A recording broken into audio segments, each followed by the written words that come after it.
Hello everyone. So we'll continue our dashboarding part. So till now we have created this dashboard. Now we are going to see how to add a GAU chart in a dashboard. So we got another requirement from business. Let's try to understand.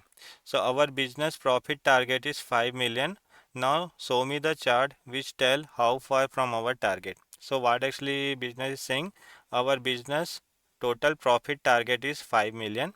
Now you have to tell me how far we are from our target.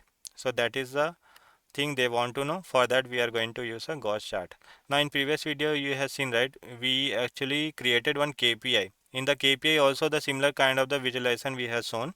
Now in a KPI what actually was happening, based on the year, based on the some trend axis, actually we were showing the KPI. But in a Gauss, right, what actually we do, we have a some target and how far we have achieved, that actually we have to show. So for that we will use a Gauss chart. So let me show you. So how to create a Gauss chart? So you can see here we have a Gauss chart. So select that.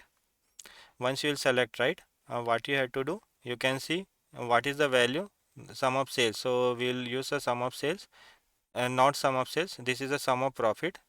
This is the total profit. So you can see total profit is 1.47 million. Now what is our target? So target is 5 million. This we have created, right, in previous video. So that we will select. So target is a 5 million. So now you can see this particular chart is showing like we have done 1.47 million and we are for 2.93 million.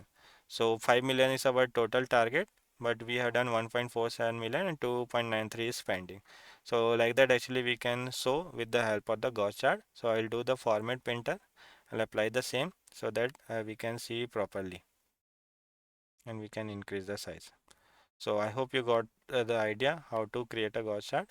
In a KPI, based on the certain axis, like based on the year, how far we are, actually we were showing, but based on the total, how far we are, for that we will use a Gauss chart.